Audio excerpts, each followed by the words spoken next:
하나님의 말씀 야고보서 1장 12절에서 18절 말씀입니다.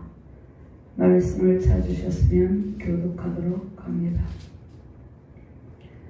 시험을 참는 자는 복이 있나니 이는 시련을 건비어낸 자가 주께서 자기를 사랑하는 자들에게 약속하신 생명의 멸관을 얻을 것이기 때문이라. 사람이 시험을 받을 때에 내가 하나님께 시험을 받는다 하지 말지니 하나님은 악에게 시험을 받지도 아니하시고 친히 아무도 시험하지 아니하시느니라. 오직 각 사람이 시험을 받는 것은 자기 욕심에 이끌려 미혹됨이니 욕심이 빙자한 듯 죄를 낳고 죄가 장성한 듯 사망을 낳느니라. 내 사랑하는 형제들아 속지 말라. 온갖 좋은 선물이 다 위로부터 빛들의 아버지께로부터 내려오나니 그는 변함도 없으시고 회전하는 그림자도 없으십니다. 그가 그 피조물 중에 우리로 한 열매가 되게 하시려고 자기의 뜻을 따라 진리의 말씀으로 우리를 낳으셨느니라. 아멘. 구약본문 시편 136편 7절에서 9절 말씀 제가 봉독합니다. 큰 빛들을 지으신 이에게 감사하라. 그 인자하심이 영원함이로다. 해로 낮을 주관하게 하신 이에게 감사하라. 그 인자하심이 영원함이로다. 달과 별들로 밤을 주관하게 하신 이에게 감사하라. 그 인자하심이 영원함이로다. 아멘. 하나님 감사합니다. 오늘도 능력의 말씀으로 인도하여 주심을 감사합니다. 각양 좋은 은사와 온전한 선물이 빛들의 아버지께로부터 내려온다 말씀하고 있습니다. 부족한 종이 말씀을 선포할 때 주의 성령의 권능으로 인도하여 주시옵소서. 말씀을 받는 모든 주의 백성들과 사명자들에게 하나님께서 주시는 온갖 좋은 은사와 온전한 선물로 충만하게 하여 주시옵소서. 하나님께서 내려주시는 은총으로 승리의 기쁨이 넘치는 능력의 시간 되게 하여 주시옵소서. 감사드리며 주 예수 그리스도의 이름으로 기도드리옵나이다. 아멘. 할렐루야. 전능하신 하나님, 권능의 하나님을 찬양하며 경배합니다. 아멘. 온 세계 열방에 하나님께서 그 영광의 광채를 힘있게 비추고 계십니다. 그 영광의 광채를 힘있게 비추시는 주님과 함께 승리의 기쁨 누리시기를 주님의 이름으로 축원합니다. 아멘. 날씨가 매우 화창해졌습니다. 이제 날씨가 매우 화창해졌는데 하나님께서 이러한 가운데 우리의 어둡고 힘들었던 모든 기억을 하나님께서 다 거두어 가시고 그것을 다 잊어버리게 하시고 빛들의 아버지께로부터 하나님께서 내려주시는 모든 은사로 승리하게 하십니다. 아멘. 하나님께서 우리에게 온갖 온전한 선물, 온갖 좋은 은사와 온전한 선물을 내려주고 계십니다. 그 은총으로 승리하시기 바랍니다. 아멘. 주님께서 창조하신 아름다운 동산에는 이로부터 내려주시는 온갖 좋은 은사와 온전한 선물이 가득합니다. 고난 속에서도 더욱더 이 은총을 사모하시길 바랍니다. 아멘. 오늘 주시는 말씀으로 모든 고난과 시험을 견뎌내시고 약속하신 생명의 멸관 받으시길 바랍니다. 아멘. 온갖 좋은 은사들과 온전한 선물로 가득하시기를 주님의 이름으로 축원합니다. 아멘. 자, 야고보서가 쓰여질 당시에는 로마 제국에 가혹한 핍박이 있었습니다. 그래서 외적으로 로마 제국에 가혹한 핍박이 있었고 내적으로도 서로 간의 믿음과 사랑의 교제를 잃어버린 상태에 있었습니다. 그러한 유대인 성도들에게, 그러니까 유대인들 중에 예수 그리스도를 믿고 개종한 성도들이죠. 그들에게 주님의 재림을 소망하고 현재의 고난을 이겨내고 믿음으로 사랑과 화평의 교제를 할 것을 말씀을 하고 있습니다. 그럼 야고보서에서 보면 행함과 믿음을 강조합니다. 믿음도 강조하지만 또 믿음에 따른 행함을 강조하고 있는데, 자, 믿음을 우리가 일상생활에 어떻게 적용해야 될 것인가, 이것을 우리가 생각해 봐야 되는데, 믿음과 행함의 문제는 우리가 신앙에 있어서 예수 그리스도를 믿어요. 그런데 실천적인 면에서 행함을 강조하고 있습니다. 야고보서에서는 믿음도 강조하고 있고 행함도 강조하고 있는데, 우리가 진정한 신앙인은 우리 입술로만 신앙을 고백하는 데 그치는 것이 아니라 삶으로 그 믿음을 삶의 실천으로 나타내야 된다 말씀하고 있습니다. 그럼 야고보서의 저자는 야고보서 1장을 설교하기 때문에 저자 문제를 좀 살펴보면요, 야고보서의 저자는 야고보예요. 그런데 신약 성경에 야고보가 4명이 등장합니다. 4명. 예수님의 형제 야고보가 있고, 그 다음에 세베대의 아들 야고보가 있습니다. 알페오의 아들 야고보, 또 12사도 중 하나인 유다의 아버지 야고보. 여기에 유다는 가룟 유다가 아니고 다른 유다입니다. 이렇게 4명의 야고보가 있습니다. 그런데 여기 누가복음 6장 16절 말씀에 보면 야고보의 아들 유다와 예수를 파는 자들 가룟 유다. 여기에서 야고보 아들 유다는 가룟 유다는 다른 유다죠. 이 야고보가 4명이 등장하는데, 이 4명 중에 야고보서를 쓴 저자는 예수님의 형제 야고보입니다. 예수님의 형제 야고보가 예수님의 형제들이 처음에는 예수님의 사역을 인정하지 않았죠. 예수님을 하나님의 아들 독생자로 인정하지 않았어요. 그런데 예수님께서 십자가에 못 박히시고 부활 승천하시고 난 이후에 이제 야고보가 예수님을 이제 전능하신 하나님의 아들로 받아들이고 그에게 믿음이 들어갔다고 볼 수 있습니다. 그러면 이 말씀을 받는 수신자가 있습니다. 야고보서를 야고보가 썼는데 이 저자는 야고보인데, 말씀을 받는 수신자는 당시 예수 그리스도를 믿는 주로 유대인들입니다. 유대인들이 유대교를 섬겼는데, 유대교를 섬기는 사람들이 아니라 이제 유대교를 믿는 사람들 중에 예수님을 주로 믿고 시인하는 그리스도인이 된 자들, 그러니까 유대인 성도들을 가리킵니다. 궁극적으로는 모든 오늘날 영적 이스라엘 백성, 모든 예수 그리스도를 믿는 저와 여러분들, 모든 열방의 주의 백성들이 수신자라고 볼 수 있습니다. 스데반 집사가 사도행전에 보면 순교를 하죠. 순교를 하고 난 이후에 사도행전 7장에서 7장 54절에서 8장 3절까지 박해 기간이 있습니다. 스데반 집사님이 순교하고 박해 기간 동안 성도들이 예루살렘을, 많은 성도들이 떠났어요. 그래서 박해를 피해서 예루살렘을 떠나서 유대와 사마리아 모든 땅으로 흩어졌어요. 그리고 멀리 베니게와 수리아, 안디옥까지 그들이 이르게 됐습니다. 그런데 그때 당시 예루살렘 교회의 지도자가 야고보였어요.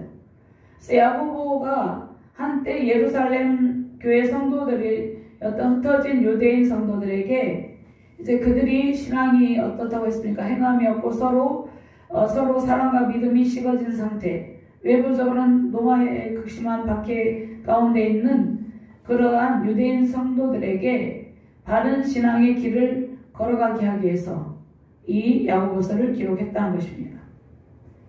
그러면 스데반 집사님의 순교 이후에 박해로 인해서 이스라엘 나라 밖으로 흩어진 유대인들이 있죠. 유대인들이 이제 나라 밖으로 나가면 어떻게 됩니까? 지금으로 말하면 난민들이죠. 난민들을 보면 내전으로 해서 뭐 이렇게 난민이 되기도 하고 전쟁으로 인해서 난민이 되기도 하죠. 그런데 박해로 인해서, 그러니까 예수 그리스도를 믿는 믿음 때문에 박해를 받아서 그들이 흩어지게 되었다는 것입니다. 그러니까 난민으로서 온갖 시련과 시험을 당하고 있었다고 볼 수 있습니다. 그래서 그들의 영적 지도자였던 야고보가 고난 중에 있는 성도들을 위로하고 그 다음에 격려하면서 신실한 그리스도인의 삶을 살아갈 수 있도록 이 야고보서를 기록했습니다. 그 다음에 이것을 크게 두 가지로 보면은 환난과 핍박 가운데 있는, 우리도 환난과 핍박 가운데 있을 때 있죠. 환난과 핍박 가운데 있는 모든 성도들 격려하고 더욱더 인내하면서 하나님의 은총을 받도록 권고하고 있고, 두 번째는 고난 중에서도 믿음과 행함을 실천하는 삶으로 참된 그리스도인, 참된 성도의 자세를 갖추도록 이 야고보서가 기록이 되어 있습니다. 그럼 첫 번째로 시험을, 고난 중에도 시험을 찾고 견디는 자에게 하나님께서 생명의 면류관을 주신다고 말씀을 하고 있습니다. 12절 말씀 같이 공부합니다. 시험을 참는 자는 복이 있나니 이는 시련을 견뎌낸 자가 주께서 자기를 사랑하는 자들에게 약속하신 생명의 멸관을 얻을 것이기 때문이라. 자, 야고보는 여러 지역에 흩어져 믿음의 시련을 당하고 있는 유대인 성도들을 격려하고 있죠. 하나님께서 우리를 사랑하시고, 하나님께서 고난 중에도 우리를 사랑하십니다. 사랑하시고 하나님께서 가장 좋은 것으로 채워주시기를 기뻐하십니다. 그런데 우리 신앙의 길에 계속해서 때로는 고난이 계속 연속이 될 때가 있다는 것입니다. 그럴 때 환난이나 핍박 가운데 있을 때 믿음의 인내를 요구하는 시련이 있습니다. 그 시련이 두 가지가 있는데 크게는 외적 시련이 있습니다. 그 다음에 내적인 시험이 있어요. 그 외부적인 시련은 당시 이 그리스도인들이 외부적인 시련이 무엇이었습니까? 예수 그리스도를 믿는다는 믿음 때문에 박해를 받는 것, 그것은 외부적으로 오는 시련이었어요. 그 다음에 로마의 극심한 박해, 이것도 외부적으로 오는 시련이었어요. 그러니까 외부적으로 오는 시련이 있고, 그 다음에 내적인 시련이 있습니다. 그 외부적 시련은 우리가 이제 유혹을 이기고 인내로서 우리의 신앙의 성숙을 위해서 주어집니다. 그 외부적 시련은 우리가 그 시련을 견디고 이겨서 우리의 영적 성숙을 이루게 됩니다. 우리의 신앙이 더욱더 성장하게 된다는 것입니다. 그런데 내적인 시험이 있습니다. 내적인, 우리 마음에서 오는 시험. 마음에서 오는 시험은 우리의 마음속에 있는 욕심, 우리의 원죄, 우리의 죄 문제를, 우리 원죄와 자본죄 문제를 주께서 십자가에서 담당하시고 해결하셨지만 아직도 우리가 이 땅을 살아가고 있는 동안은 우리의 마음속에 제약된 본성이 있습니다. 마음속에 욕심이 있습니다. 그러니까 내적인 시험은 우리의 마음에 있는 제약된 본성 때문에 생긴다는 것입니다.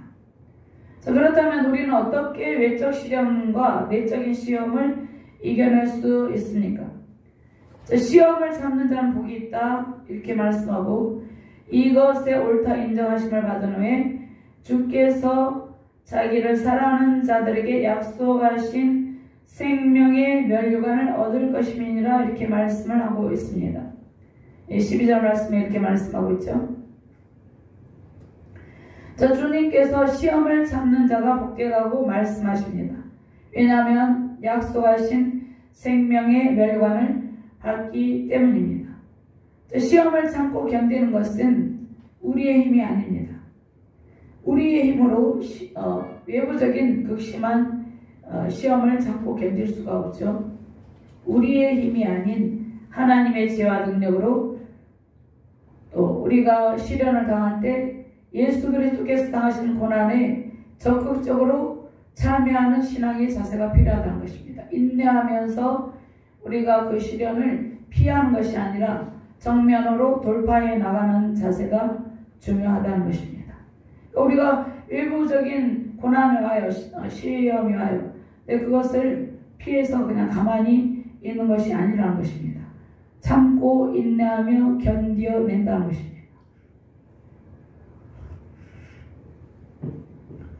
자, 믿음의 시련은 우리가 믿음의 극렬한 시련을 당할 때가 있어요. 자, 이것은 광석을 극렬히 불타는 용광로에 집어넣어 가지고 순도가 높은 철로 만드는 그러한 과정과도 같다는 것입니다. 불순물을 다 제거하는 그러한 과정. 그러니까 우리는 믿음의 시련을 통해서 우리의 믿음이 하나님께서 순도 100%의 믿음이 되기를 원해요. 그러니까 우리는 믿음의 시련을 통해서 순도 100%의 믿음으로 하나님께 인정을 받게 됩니다. 그리고 그 보상으로 생명의 멸류관을 받게 됩니다. 우리가 영원한 생명의 복을 얻었어요. 그런데 여기에서 말씀하신 생명의 멸류관은 마지막 날에 영원한 생명의 멸관을 씌워주신다는 것입니다. 우리에게. 우리의 고난을 참고 인내하며 견디어서 고난을 통과할 때 하나님께서 우리에게 찬란한 영원한 생명의 멸관을 씌워주신다는 것입니다. 자, 베드로전서 5장 4절 말씀에 그리하며 목자장이 나타나실 때 시들지 아니하는 영광의 관을 얻으리라. 자, 우리가 이 땅 가운데서도 국가대표 선수나 무슨 여러가지 선수들이 최고의 우승을 했을 때 상을 받죠.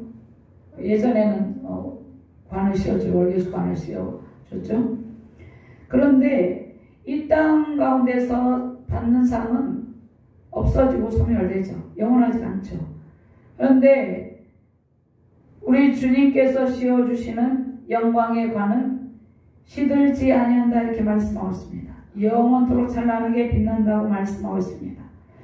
그래서 요한계시록 2장 10절 말씀에도 너는 장차 받을 고난을 두려워하지 말라. 볼지어다 마귀가 장차 너희 가운데서 몇 사람을 오게 던져 시험을 받게 하리니 너희가 10일 동안 환난을 받으리라. 내가 죽도록 충성하라. 그리하면 내가 생명의 관을 내게 주리라. 고난 중에도 죽도록 충성하라. 그리하면 생명의 관을 주시겠다고 약속하셨습니다. 13절 말씀같이 공부합니다. 사람이 시험을 받을 때 내가 하나님께 시험을 받는다 하지 말지니 하나님은 악에게 시험을 받지도 아니하시고 친히 아무도 시험하지 아니하시느니라. 사람들이 시험을 받을 때 하나님으로부터 유혹받는다고 말한다는 것이에요. 그러니까 그 누구도 유혹을 받으면서 이것은 내적인 유혹을 말씀하고 있습니다. 유혹을 받으면서 하나님께 유혹을 받는다고 말하지 말라는 것이에요. 왜냐하면 하나님께서는 악과는 전혀 상관없으신 분이에요. 그러니까 악들에게 유혹받지도 않고 또 하나님 자신께서는 아무도 악으로 유혹하지 않는다는 것입니다. 그러니까 사람들이 죄악에 빠진 것은 자신의 죄악된 욕망 때문이지 하나님 때문이 아니라는 것이에요. 자, 우리가 죄의 유혹을 받을 때 하나님께서 우리를 유혹에 빠지게 하셨다고 말하면 절대로 안 된다는 것이죠. 하나님은 악의 세력에게 시험을 받지도 아니하시고 악과는 전혀 상관이 없는 거룩하신 하나님입니다. 자, 그러므로 우리가 죄에 빠진 것은 하나님과 전혀 상관이 없는 일이에요. 지금 이 땅 가운데 죄악이 관영하죠. 사람들이 온갖 죄악을 저지르고 있죠. 또 우리도 크고 작은 죄를 질 때가 있죠. 우리가 마음으로 죄를 질 때도 있고 입술로 죄를 질 때도 있고 그렇죠. 근데 그 죄로 이끄는 분이 아니라는 것입니다. 하나님. 우리가 죄를 짓는 것은 우리 자신의 내적인 죄악된 본성 때문에 그렇다는 것이에요. 그러니까 우리가 죄의 유혹에 빠지는 일이 하나님 때문이라고 말해서는 결코 안 된다는 것이에요. 죄의 유혹에 빠지는 것은 우리의 잘못이고 결코 하나님 때문이 아니라는 것입니다. 그래 하나님께서는 우리에게 하나님께서는 그런데 우리가 죄에 빠질 때도 있고 여러 가지 상황 가운데 있을 때도 있지만 하나님께서 우리에게 하나님께서 시련을 주실 때가 있습니다. 근데 그러한 고난을 통해서 우리를 연단하시고 하나님의 뜻대로 이끄시고 우리에게 믿음의 소망을 주십니다. 여러분 14절 말씀같이 공감합니다. 오직 각 사람이 시험을 받는 것은 자기 욕심에 끌려 미혹됨이니.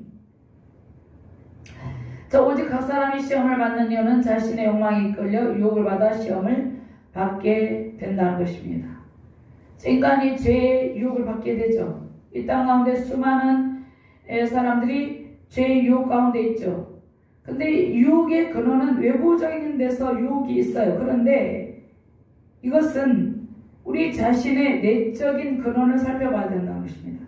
우리 인간의 욕심 때문에 유혹을 받게 된다는 것이에요. 인간이 이 무엇이든지 이렇게 보면 그 그것을 다 가지고 싶어 합니다. 차지하고 싶어 합니다. 어떠한 사람은 권력을 다 차지하려고 합니다. 어떠한 사람은 명예를 다 차지하려고 합니다. 어떠한 사람은 부를 축적하기 위해서 수단과 방법을 가리지 않습니다. 어떠한 사람은 자에게 쾌락을 위해서 또 죄의 유혹에 빠집니다. 그러니까 인간은 무엇이든지 본 것을 자신이 가지고 싶어 한다는 것입니다. 탐욕을 가지고 있다는 것입니다. 이런 욕심 때문에 죄악에 빠지는 것이지 하나님 때문이 아니라는 것입니다. 그래서 사람들은 자신이 가지고 있는 죄악의 욕망 때문에 죄악의 유혹을 받고 죄악의 수렁에 빠진다는 것이에요. 그래서 사람들이 다툼과 미움, 시기 이러한 것들이 있죠. 이러한 것들이 우리 안에도 이러한 요소들이 있죠. 다툼과 미움, 시기 등 또 싸우는 것 이러한 것들은 육신의 정욕 때문에 발생한다는 것이에요. 그러면 우리가 이 육신의 정욕과 죄의 유혹을 이기기 위해서 어떻게 해야 되겠습니까? 말씀의 지배를 받아야 된다는 것입니다. 말씀의 지배. 그러니까 생명과 성령의 벽에 사로잡혀 있을 때 우리는 제약된 육신의 정욕을 이기고 승리하게 된다는 것입니다. 로마서 8장 1절에서 4절 말씀 찾아봅니다. 같이 원문합니다. 로마서 8장 1절에서 4절 말씀요. 그러므로 이제 그리스도 예수 안에 있는 자에게는 결코 정죄함이 없나니 이는 그리스도 예수 안에 있는 생명의 성령의 법이 죄와 사망의 법에서 나를 해방하였습니다. 율법이 육신으로 말미암아 연약하여 할 수 없는 것을 하나님은 하시나니 곧 죄로 말미암아 자기 아들을 죄 있는 육신의 모양으로 보내어 육신의 죄를 정하사 육신을 따르지 않고 그 영을 따라 행하는 우리에게 율법의 요구가 이루어지게 하려 하심이니라. 우리는 생명의 성령의 법이 죄와 사망의 법에서 우리를 해방하여 준다는 것입니다. 그리고 해방시켜 주셨다는 것입니다. 이미. 자, 인간이 악한 욕망으로 인해서 죄악을 잉태하여서 죄를 짓고 죄가 장성하여 사망을 낳게 됩니다. 결국 하나님 때문이 아니죠. 저 선악과 사건에서 하와는 죄의 유혹을 받죠. 죄의 유혹으로 뱀의 꼬임에 넘어갑니다. 그래서 금지된 선악과를 먹고 남편 아담에게도 주어요. 이것이 원죄인데 죄를 짓고 타락하게 됩니다. 자, 이 원죄로 인해서 온 인류에게 죄와 사망 권세가 들어오게 됐다는 것입니다. 자, 로마서 죄송합니다. 자, 로마서 5장 12절 말씀해 보면은요. 그러므로 한 사람으로 말미암아 죄가 세상에 들어오고 죄로 말미암아 사망에 들어왔나니 이와 같이 모든 사람이 죄를 지었으므로 사망이 모든 사람에게 이르렀느니라. 한 사람 아담으로 인해서 모든 사람에게 죄와 사망 권세가 들어오게 됐다는 것입니다. 또 로마서 6장 23절 말씀에 죄의 싹은 사망이요 하나님의 형사는 그리스도 예수 우리 주 안에 있는 영생이니라 이렇게 말씀하십니다. 자, 인간의 원죄는 어떻게 되었습니까? 하나님께서 모든 것을 완벽하게 창조하시고 모든 것을 충만하게 누리도록 만들어주신 에덴 동산에서 쫓겨나고 하나님과의 관계가 단절되어서 하나님 안에 있는 에덴 동산 안에 있는 모든 은총을 누리지 못하고 죄의 유혹과 사망 권세로 신음하게 되었다는 것입니다. 하나님께서 원래 창조하신 목적대로 하나님의 영광에 이르며 살지 못하게 된다는 것입니다. 그래서 인간의 타락으로 이렇게 되었다는 것이에요. 그래서 로마서 3장 23절 말씀에 모든 사람이 죄를 범하였으며 하나님의 영광에 이르지 못하더니 이렇게 말씀합니다. 우리는 우리 자신의 죄 때문에 하나님의 영광에 이르지 못했다는 것이에요. 그런데 하나님께서 예수 그리스도를 통해서 우리가 속량함을 받게 되었다는 것이에요. 그리스도 예수 안에 있는 속량으로 말미암아 하나님의 은혜로 값없이 의롭다 하심을 얻은 자 되었느니라. 원래 우리는 죄와 사망 권세에서 신음하고 있던 존재였는데 예수 그리스도께서 우리 죄와 사망 권세를 다 십자가로 소멸하시고 우리를 구원하셨기 때문에 우리가 이제 하나님의 영광에 들어가게 되었다는 것이에요. 생명의 멸관을 받게 되었다는 것입니다. 16절 말씀에 보면 내 사랑하는 형제들아 속지 말라. 나의 형제들아 너희는 미혹되지 말라 이렇게 말씀하고 있습니다.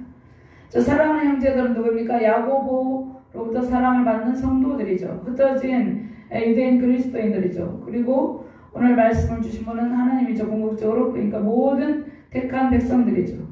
성도들의 일부는 자신의 육신의 욕망 때문에 죄를 짓고 이렇게 말합니다. 하나님으로부터 유혹을 받아서 죄를 지었다고 스스로 착각하며 스스로 속이고 있었습니다. 당시 이 유대인 그리스도인들이 그러한 상태에 있었다는 것입니다. 오늘날도 그러한 성도들이 있죠. 하나님은 유혹받지도 유혹하지도 않는 분이라고 그랬죠. 당시 일부 성도들이 스스로 속이지 않을 것을 강력하게 경고하고 있습니다. 우리가 죄를 질 때 외부적인 요소 때문도 있지만 우리 자신의 내면을 말씀의 거울에 비춰봐야 된다는 것입니다. 말씀의 거울에 우리의 죄를. 그러니까 우리의 죄를 어디에 비춰볼 수 있습니까? 우리의 죄는, 우리 내면의 죄는 겉으로 드러나지 않죠. 근데 말씀의 거울에 우리가 얼굴을 우리가 이제 어디 나갈 때 거울에 우리가 옷매무새도 보고 얼굴을 보죠. 그러한 것처럼 말씀의 거울에 우리의 내면을 비춰보고 깊이 성찰하고 자신의 죄악을 하나님 앞에 내려놓는 그러한 그리스도인의 삶을 살아야 된다는 것입니다. 우리의 죄를 하나님 앞에 내려놔야 돼요. 그러면 그 죄가 소멸이 된다는 것입니다. 하나님께 기도한다는 것은 모든 죄를 다 하나님께 우리 모든 내면에 일어나는 죄의 상태를 다 하나님께 말씀을 드리는 것이에요. 그러면 내주하시는 우리 자신을 말씀의 거울에 비춰본다는 것은 이것도 우리 힘으로 되는 것이 아니에요. 내주하시는 성령께서 조명하심으로 우리 내면을 깊이 성찰하고 하나님 앞에 모든 죄악을 내려놓게 된다는 것이에요. 이러한 은총으로 성령의 열매 맺는 삶을 살아가며 승리하시기를 주님의 이름으로 축원합니다. 두 번째는 예전 성경에는 각양 좋은 은사라고 되어 있는데 지금 개역 개정에는 온갖 좋은 은사. 온갖 좋은 은사, 그러니까 다양한 온갖 은사와 온전한 선물이 빛들의 아버지께로부터 내려온다 이렇게 말씀하고 있습니다. 그리고 우리를 진리의 말씀으로 나으시고 주님의 아름다운 덕을 선포하게 하십니다. 17절과 18절 말씀 같이 공부합니다. 온갖 좋은 은사 온전한 선물이 다 이로부터 빛들의 아버지께로부터 내려오나니 그는 변함도 없으시고 있다는 그림자도 없으시니라. 그가 그 피조물 중에 우리로 한 천열매가 되게 하시려고 자기의 뜻을 따라 진리의 말씀으로 우리를 낳으셨느니라. 모든 선한 은사와 모든 완전한 선물이 이로부터 빛들의 아버지로부터 내려오면서 그분 안에 변화 내려온다는 것이고 내려오고 하나님 안에는 변화 혹은 회전의 그림자가 없다 이렇게 말씀하고 있습니다. 그러면 우리가 우리 자신의 내부에서 오는 죄의 유혹에 우리가 직면할 때 우리 스스로의 힘으로는 처리할 수가 없어요. 어떻게 할 바를 모릅니다. 그런데 하나님께서 우리가 우리 자신의 내부에서 오는 죄의 유혹에 직면할 때 어떻게 처리하며 극복할지를 말씀해 주신다는 것입니다. 말씀을 통해서 또 성령의 능력을 통해서 죄의 유혹을 이기기 위해서 우리는 어떻게 해야 됩니까? 하나님의 이 죄를 어떻게 하면 이길 수 있습니까? 하나님의 지혜로운 방법을 구해야 된다는 것이에요. 우리 스스로의 힘으로 죄악과 사망 권세를 이길 힘이 없기 때문이죠. 그러면 죄와 사망 권세를 이기기 위해서 우리가 죄와 사망 권세를 이기기 위해서 하나님께서 빛들의 아버지로부터 내려오는 좋은 은사와 선물을 받아야 된다는 것입니다. 이것을 또 내려주신다는 것입니다.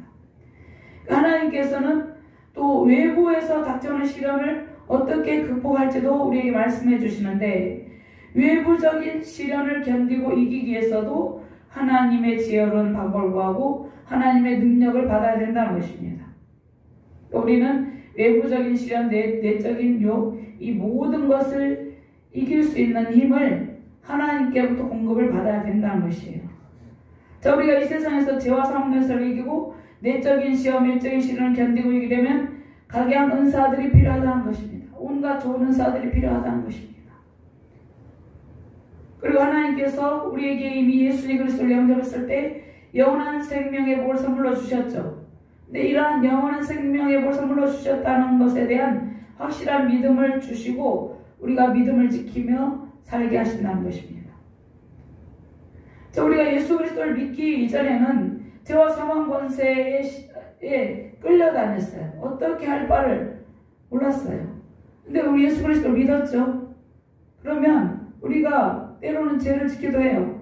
그러나 그것을 돌파하면서 나아가게 되면서 믿음이 성장하게 된다는 것입니다. 자, 믿음의 성도들에게 하나님께서 무엇을 약속하셨습니까? 영원한 생명의 복을 약속했어요. 그리고 세상 유혹을 이길 수 있도록 또 외부적인 박해와 핍박을 이길 수 있도록 온갖 좋은 은사들을 내려주셨다는 것입니다. 온갖 좋은 은사와 온전한 선물은 빛들의 아버지, 즉 빛들의 아버지는 여기서 빛들이라는 것은 우주 만물 전체를 이야기합니다. 온 우주 만물을 창조하신 창조주 하나님 아버지께로부터 내려온다는 것입니다. 아멘. 자, 빛들은 무엇인가? 해와 달과 별들, 온 해와 달과 별들, 모든 광명체를 만드신 하나님께서 우리에게 모든 좋은 은사와 온전한 선물을 선물로 부어주신다는 것입니다. 아멘. 그래서 죄의 사망권세는 이제 인간의 죄의 유혹, 인간의 욕망으로부터 오고 또 사단으로부터 오죠. 그런데 그냥 그대로 놔둔 것이 아니라 하나님께서 그러한 모든 세력을 다 이기고 승리할 수 있도록 오늘 온갖 좋은 은사, 온전한 선물을 우리에게 안겨주신다는 것입니다. 아멘. 자, 믿음을 지키는 성도들에게 이러한 좀 베푸신 하나님은 변함도, 오늘 말씀에 그렇죠, 변함도 없고 회전하는 그림자도 없다 이렇게 말씀하고 있습니다. 그는 변함도 없으시고 회전하는 그림자도 없으시니라. 여기서 변한다는 것은 별들이 움직이죠. 별들이 우리가 직접적으로 막 빠르게 움직이는 것을 못 보지만 움직이고 있습니다.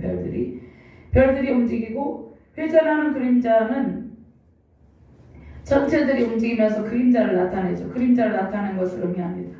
그러니까 전체들은 변화하고 이동하며 움직이지만 우리 하나님은 영원히 변함이 없으신 분이라는 것을 말씀을 하고 있다는 것입니다. 아멘.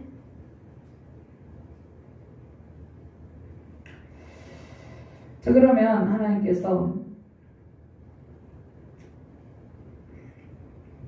우리에게 이 말씀을 하시는데, 그러면 하나님께서 내려주시는 온갖 좋은 은사와 온전한 선물을 하나님께서 빛들의 아버지께로부터 내려주신다고 이렇게 말씀하시는데, 이 좋은 은사와 온전한 선물이 내려오지 못하도록 막을 자는 이 세상에 그 무엇도 없다는 것입니다. 그 누구도 주님께서 우리에게 좋은 은사, 온전한 선물을 내려주셔서 우리가 내면으로 돌아오는 제약된 욕망과 유혹을 막으며 살아갈 수 있도록 하시고 또 외부적인 시련을 이길 수 있도록 하시는 이 일을 막을 수가 없다는 것이에요. 아멘. 신명기 34장 14절 말씀에 태양이 결실하게 하는 선물과 태음이 자라게 하는 선물과 옛산의 좋은 선물과 영원한 작은 언덕의 선물과 땅의 선물과 거기 충만한 것과 가시 떨기 가운데 계시던 이의 은혜로 말미암아 복이 요셉의 머리에 그 형제 중 구별한 자의 정수리에 임할지로다. 하나님께서 요셉에게 이러한 은총을 베푸시죠. 하나님께서 우리에게 베푸시는 모든 은총을 받지 못하도록 막을 세력은 이 세상에 그 어떤 세력도 없다고 말씀하고 있습니다. 자, 하나님께서 변함이 없으시다는 말씀을 히브리서 14장 8절 말씀에 예수 그리스도는 어제나 오늘이나 영원토록 동일하시니라. 또 요한일서 5절 말씀에 우리가 그에게서 듣고 너에게 전한 소식은 이것이니 하나님은 빛이시라. 그에게는 어둠이 조금도 없으시다는 것입니다. 하나님께는 어둠이 조금도 없다는 것이에요. 우리는 하나님께서 이러한 어둠도 조금도 없으시는 하나님께서 우리에게 이러한 은사를 내려주신다는 것입니다. 하나님께서 주신 좋은 은사와 온전한 선물을 가지고 이 세상의 죄와 사망 권세를 이기며 믿음을 지키고 승리하시기를 주님의 이름으로 축원합니다. 그가 그 피조물 중에 우리로 한 천년회가 되게 하시고 자기의 뜻을 따라 진리의 말씀으로 우리를 낳으셨느니라. 18절 말씀 이렇게 말씀하고 있죠. 하나님께서 우리로 진리의 말씀으로 우리를 낳으셨다. 이것을 하나님께서 원하신 것이다 이렇게 말씀하셨습니다. 하나님께서 원하시기 때문에, 우리를 사랑하시기 때문에 우리를 하나님의 창조물의 그 어떤 첫 열매로 있도록 하기 위해서 하나님께서, 그러니까 부활의 첫 열매 예수 그리스도죠. 그 첫 열매에 참여할 수 있도록 하기 위해서 진리의 말씀으로 우리를 낳았다 이렇게 말씀하셨습니다. 그러니까 하나님께서 그 선하신 목적대로 진리의 말씀으로 우리를 낳았다 이렇게 말씀하고 있습니다. 그럼 죄의 욕망은 우리를 사망에 이르게 해요. 하나님께서 우리를 진리의 말씀으로 낳으시고 그냥 내버려 두는 것이 아니라 기르시고 계시다는 것입니다. 우리를 기르고 계세요. 하나님께서. 자, 진리의 말씀 우리를 낳으시고 새 창조의 능력 우리를 새롭게 하십니다. 교회에 보면 양육 프로그램이 있어요. 근데 양육하시는 분은 하나님이죠. 하나님께서 우리를 말씀으로 낳으시고 기르고 계세요. 양육하고 계시다는 것입니다. 진리의 말씀으로 낳으시고 새 창조의 능력을 새롭게 하시는데, 하나님께서 우리를 낳으신 목적은 부활의 첫 열매이신 예수 그리스도를 믿고 영원한 생명의 복을 주시려고 이렇게 했다는 것입니다. 자, 주 예수 그리스도께서 하나님 안에서 죽은 자들의 첫 열매가 되시고 이렇게 말씀하고 있죠. 고린도전서 15장 20절에서 22절 말씀이에요. 죄송합니다. 그러나 이제 예수 그리스도께서 죽은 자 가운데서 다시 살아나사 잠자는 자들의 첫 열매가 되셨도다. 사망이 한 사람으로 말미암았으니 죽은 자의 부활도 한 사람으로 말미암는도다. 아담 안에서 모든 사람이 죽은 것 같이 그리스도 안에서 모든 사람이 삶을 얻으리라. 우리는 그리스도 안에서 영원한 생명을 얻었다는 것입니다. 하나님께서 진리의 말씀 우리를 낳으신 우리는 하나님의 택하신 족속, 왕같은 제사장, 거룩한 나라, 하나님의 소유된 백성이 되었습니다. 베드로전서 2장 9절 말씀, 그러나 너희는 택하신 족속의 왕같은 제사장들이요 거룩한 나라의 그의 소유가 된 백성이니 이는 너희를 어두운 데서 불러내어 그의 기이한 빛에 들어가게 하시니 아름다운 덕을 선포하게 하려 하시니라.